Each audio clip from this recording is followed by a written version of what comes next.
মাহমুদুল্লাহ রিয়াদ হতে পারে বাংলাদেশের তুরুপের ত্রাস। সদ্য অনুষ্ঠিত হওয়া বাংলাদেশ ইউএস সিরিজে বাংলাদেশের ভরাডুবির কথা কে না জানে।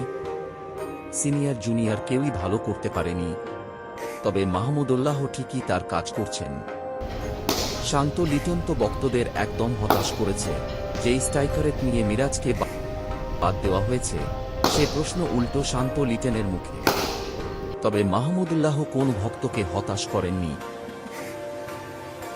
তাই মাহমুদুল্লাহ রিয়াদি হতে পারে আসন্ন টি-20 ওয়ার্ল্ড কাপে বাংলাদেশের তুরুপের ত্রাস।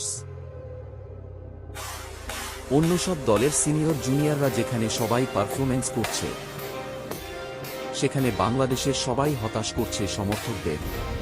বাংলাদেশের প্রথম খেলা শ্রীলঙ্কার সাথে, আর এই দলটাই সবাই কম বেশি রান করছে, তাই প্রতিটা ম্যাচই বাংলাদেশের জন্য কঠিন হবে। বাংলাদেশ দল কি মিস করবে না সাইফুদ্দিন ও মেহেদী মিরাজকে?